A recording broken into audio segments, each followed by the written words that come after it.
A very good morning to all the friends. Friends, जैसा आप सब जानते हैं कि मेरा कोर फील्ड सर्जरी है. मैं मेडिकल लाइन से हूँ, मैं सर्जन हूँ और पिछले 25 साल से मैं एजुकेशन में सक्रिय हूँ क्योंकि ये मेरा पैशन है. मेरे को अच्छा लगता है बच्चों को पढ़ाना और वो जब एक्सेल करते हैं, अपनी लाइफ में आगे बढ़ते हैं. इसमें एक बहुत क्रूशियल डिस्कशन होता है, वो होता है इंग्लिश लैंग्वेज को लेके. कुछ लोगों का ऐसा ओपिनियन होता है कि इंग्लिश लैंग्वेज जानना इतना ज़रूरी नहीं है करियर में एक्सेल करने के लिए. कुछ लोगों का मानना है कि नहीं, इंग्लिश लैंग्वेज ज़रूरी है. इन माई ओपिनियन, क्योंकि आज मुझसे ये क्वेश्चन पूछा गया है, तो मेरी ओपिनियन में जितनी ज़्यादा लैंग्वेजेस आए उतना बेहतर है. मैं सिर्फ इंग्लिश के लिए नहीं बोलूँगा. मेरे को 7 लैंग्वेजेस आती हैं और मैं अभी 8th लैंग्वेज पढ़ रहा हूँ. मैं अभी इटालियन लैंग्वेज सीख रहा हूँ और मैंने इटालियन एम्बेसी और कल्चर सेंटर की भी अभी मेंबरशिप ली है और हफ्ते में 2 बार उनकी ऑनलाइन इटालियन लैंग्वेज की क्लासेस होती हैं जिसको मैं स्टूडेंट बन के बैठता हूँ और पढ़ता हूँ. क्यों ज़रूरी है ये? इसका अगर हम मेडिकल साइड में जाएं तो ये प्रूव्ड है कि जो लोग 2 से ज़्यादा लैंग्वेज बोलते हैं उनके ब्रेन का एक हिस्सा दूसरे लोगों से ज़्यादा डेवलप्ड होता है. यही हिस्सा रीजनिंग के लिए भी ज़रूरी होता है और यही जो ब्रेन का हिस्सा है वो इमोशनल डेवलपमेंट के लिए भी ज़रूरी होता है. तो अगर हम उस पॉइंट ऑफ व्यू से देखें तो इंग्लिश जानना बेहतर है क्योंकि आपका बच्चा ऑलरेडी 2 लैंग्वेज जानता होगा. एक हिंदी जानता है और एक आपकी जो घर की लैंग्वेज है. जैसे मेरे घर में नॉर्मली गुजराती बोली जाती थी, तो आपके घर में भी कोई लैंग्वेज बोली जाती है. तो 2 लैंग्वेज को ऑलरेडी आती हैं. एक 3rd लैंग्वेज वो इंग्लिश अगर सीखेगा तो डेफिनेटली उसका ब्रेन डेवलपमेंट दूसरों से बेहतर होगा. अब हम आ जाए करियर पाथ पे. मेरी डॉटर तानिया वो सेंट जोसेफ में ही पढ़ी है और जब वो पढ़ने के लिए फॉरेन यूनिवर्सिटीज़ में अप्लाई कर रही थी तो जो पहली शर्त उन वेबसाइट्स पे आई वो थी कि आपका आईएलटीएस स्कोर क्या है. IELTS is IELTS, that is English proficiency test, जो हर कंट्री की यूनिवर्सिटी डिमांड करती है कि उसमें आपका स्कोर 6.5 से ऊपर होना चाहिए. अगर नीचे है तो आपको वहाँ एडमिशन नहीं मिलेगा, चाहे एकेडमिकली आपने 98% ले लिए हो, 99% ले लिए हो, 100% मार्क्स ले लिए हो. लेकिन अगर आईएलटीएस स्कोर आपका 6.5 से नीचे है आपको एडमिशन नहीं मिलेगा. And that was something which was very important for me. Tania ने ऑफकोर्स क्योंकि वो सेंट जोसेफ में पढ़ी थी, उसकी इंग्लिश बहुत अच्छी थी, तो उसने फर्स्ट अटेम्प्ट में ही 7 के ऊपर लिया and she was selected and she went to Westminster University in United Kingdom, London के अंदर कैंपस में पढ़ी है वो. वहाँ जाने के बाद उसको जो एक्सपोजर मिला, जो वो पूरे इंटरनेशनल कम्युनिटी के बच्चों के साथ बैठ के जब पढ़ी वो, तो उसका सोचने का दायरा बहुत डिफरेंट है, उसका करियर ऑब्जेक्टिव्स डिफरेंट है. खैर वो एक बात हुई. तो मैं आपको यही कहना चाह रहा हूँ आज कि हम नहीं जानते हमारा बच्चा 12th के बाद ग्रेजुएशन कहाँ से करेगा.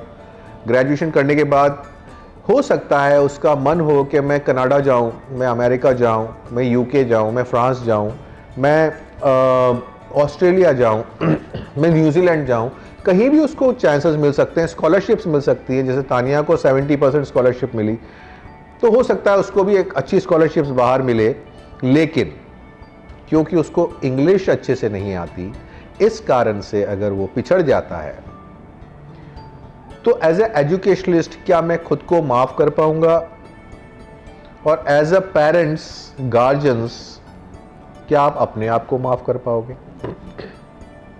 कि सिर्फ हमने क्योंकि इसके बचपन में इस बात पे ध्यान नहीं दिया कि हमारे बच्चे की स्पोकन इंग्लिश कैसी है, आज मेरा बच्चा अपना करियर नहीं बना पा रहा, वो डिप्रेशन में है, वो नाराज है, वो गुस्सा है कि मेरी इंग्लिश दूसरे बच्चों की तरह क्यों नहीं है. अब आप कहेंगे स्पोकन इंग्लिश की बात मैं क्यों कर रहा हूँ? फ्रेंड्स, कोई भी लैंग्वेज सीखनी हो सबसे पहले बोलना सीखना चाहिए। अगर आपको वो लैंग्वेज बोलनी आ गई तो आपको लिखना भी आ जाएगा, पढ़ना तो आ ही जाएगा, ग्रामर भी आ जाएगी। But first thing is you should learn how to speak. आप सेंट जोसेफ फैमिली का हिस्सा हो,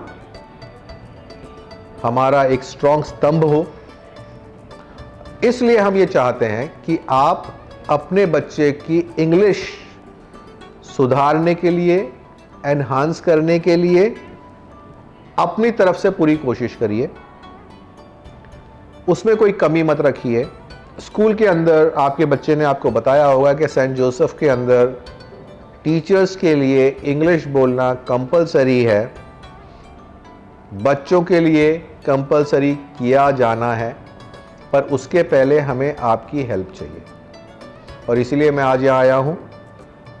आई रिक्वेस्ट योर हेल्प। मेरे को आपकी मदद की ज़रूरत है। मेरे को घर में एक ऐसा इंसान चाहिए जो बच्चे से इंग्लिश बोले।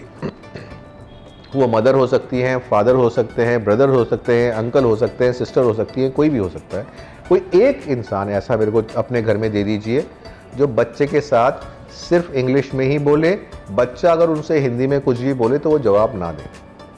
बाकी जितने भी घर के फैमिली के लोग हैं वो जो लैंग्वेज बोलते हैं बोले, दैट्स ओके फॉर मी। पहली मेरे को आपसे ये हेल्प चाहिए। दूसरी हेल्प मेरे को चाहिए कि मदर या फादर, जो हमारी स्पोकन इंग्लिश क्लासेस अब चालू होने वाली हैं, सेंट जोसेफ के बच्चों के पेरेंट्स के लिए वो फ्री ऑफ कॉस्ट हैं। आप प्लीज उसको ज्वाइन करें। जो भी टाइमिंग्स आपको दिए जा रहे हैं, हर ग्रुप की जो स्ट्रेंथ है वो लिमिटेड है, तो आप पहले से ही उसमें रजिस्टर करें। बिलीव मी, उसमें हम ऐसा कुछ आपको नहीं पढ़ाने वाले जो टफ होता है। हम कोई आपको टेंसेस के चार्ट्स नहीं पढ़ाने वाले। हम सिर्फ आपको बोलचाल की इंग्लिश सिखाएंगे। इंग्लिश आप सबको आती है, बिलीव मी। अगर मैं आपसे इंग्लिश में बोलूं please bring that pen to me, और आप पेन उठा के मेरे को दे देते हैं, इसका मतलब इंग्लिश तो आपको आती है। सिर्फ बोलने में आपको हिच है, झिझक है। उस झिझक को ही दूर करना है हमें इन स्पोकन इंग्लिश सेमिनार्स क्लासेस में। बहुत इजी होगा, बहुत एंटरटेनिंग होगा। इसमें हम मदर्स की क्लासेस अलग से अरेंज कर रहे हैं, फादर्स के लिए हम अलग से अरेंज कर रहे हैं। डियर फ्रेंड्स, ये दो हेल्प आप मेरी कर दीजिए। एक, मेरे को घर में कोई एक इंसान दे दीजिए जो बच्चे से इंग्लिश में बोले, और दूसरा, मदर या फादर में से कोई एक सेंट जोसेफ की स्पोकन इंग्लिश क्लासेस को ज्वाइन कर ले। अगर आप ये कर लेते हैं, believe me, I guarantee you आपके बच्चे की इंग्लिश बहुत फ्लुएंट होगी। आपका बच्चा बहुत कॉन्फिडेंटली इस लैंग्वेज को अपनी लाइफ के बेहतरी के लिए यूज कर पाएगा। फ्रेंड्स, मेरे को भी हिंदी बहुत अच्छी तरह आती है, मेरे को हाड़ौती भी आती है, मैं थोड़ी बहुत गुजराती भी बोलता हूँ, रशियन लैंग्वेज में बोलता ही हूँ, स्पेनिश मैं सीख चुका हूँ, इटालियन सीख रहा हूँ। ऐसी बहुत सारी लैंग्वेजेस हैं, इसके लिए कोई उम्र छोटी या बड़ी नहीं होती। Please cooperate with Saint Joseph, please cooperate with me for the betterment of your child. आपके बच्चों के लिए आगे भी मेरे पास बहुत सारे प्लान्स हैं। वो फॉरेन यूनिवर्सिटीज में जाके पढ़ें, स्कॉलरशिप्स में पढ़ें, 100% स्कॉलरशिप दिलवाने की मैं कोशिश करूंगा उन्हें। पायलट ट्रेनिंग्स में जाएं। अभी भी मैं स्पेन की एक एजेंसी से बात कर रहा था कि पायलट्स बनाने के लिए मैं इंडिया से बच्चे भेजूं, तो कहने लगे सबसे पहले उनको ये पता करिए इंग्लिश आती है या नहीं आती है। उसका एक एग्ज़ाम आते ही यहाँ होगा जो उनको क्वालिफाई करना पड़ेगा। बिकॉज हमारे यहाँ पे लोग या तो स्पेनिश में बोलते हैं या इंग्लिश में बोलते हैं, ये दोनों में से एक लैंग्वेज आना जरूरी है। यू नो, मेरे को दिख रहा है फ्यूचर। अगर हमने अभी से हमारे बच्चों की इंग्लिश पक्की नहीं की, मान के चलिए इंडिया के बाहर कोई करियर नहीं है। इंडिया के बाहर छोड़िए, साउथ में कोई करियर नहीं है। आप दूसरी स्टेट्स में जाइए, वो अपनी लोकल लैंग्वेजेस बोलते हैं या फिर इंग्लिश बोलते हैं। तो यही वो लैंग्वेज है जो हमारे बच्चों को हर जगह फिट करेगी। एंड आई होप कि आप बहुत सारे रजिस्ट्रेशन कराएंगे और हमारी ये जो फैसिलिटी है इसका पूरा पूरा फ़ायदा लेंगे अपने बच्चों की बेहतरी के लिए, मेरे बच्चों की बेहतरी के लिए, मेरे जोसेफाइट्स की बेहतरी के लिए। With this request I and up here. अभी आपको एक स्लाइड दिखाएंगे जिस पे वो लिंक और वो नंबर्स हैं जिस पे फ़ोन करके या जिस लिंक पे जाके आप अपने आप को रजिस्टर कर सकते हैं। I wish you all the best